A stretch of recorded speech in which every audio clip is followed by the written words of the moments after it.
дар нишасти хабарии Академияи Идоракунии давлатии назди Президенти Ҷумҳурии Тоҷикистон иброз гардид ки ҳайати омӯзгорону кормандон дар 6 моҳи аввали соли 2024 барои фаъолияти муназзами байнуқсон саҳми арзанда дар таълиму тарбия ва баландбардоштани ҳисси худшиносӣ ва ватанпарастӣ, истифодаи самарабахши омӯзгорону унвонҷиён ва донишҷӯён, ду пажӯҳишгоҳ, донишкадаи такмили ихтисос ва бозомӯзии хизматчиёни давлатӣ, 10 марказ, 4 факултет, шӯъбаи магистратура ва шӯъбаи тайёркунии касбии хизматчиёни давлатӣ, 16 кафедра, китобхонаи илмӣ, бунгоҳи тиббӣ, меҳмонхона ва парки технологӣ фаъолият менамояд. раванди таълим дар ҳамаи зинаҳои таҳсилот тавассути барномаи автоматикунонии Алфа Экспресс ба роҳ монда шудааст.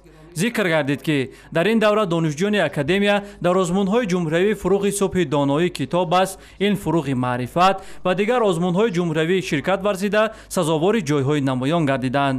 ва ҳамчунин дар 6 моҳи аввали соли 2024 устодон, унвонҷӯён ва докторантони академия рисолаҳои номзадӣ ва доктории худро аз пешдифои кафедра гузарониданд. 4 нафар рисолаи докторӣ, 8 нафар рисолаи номзадӣ, 2 нафар аз назари коршиноси шӯрои диссертатсионии гузашта ба ҳимоят тавсия шуданд.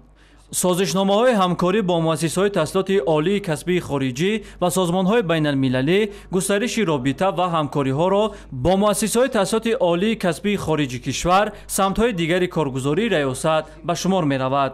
бояд гуфт ки айни замон Академияи Идоракунии давлатии назди Президенти Ҷумҳурии Тоҷикистон бо 14 ташкилоти байналмилалӣ ва 32 муассисаи таҳсилоти олии касбии хориҷӣ ҳамкориро ба роҳ мондааст.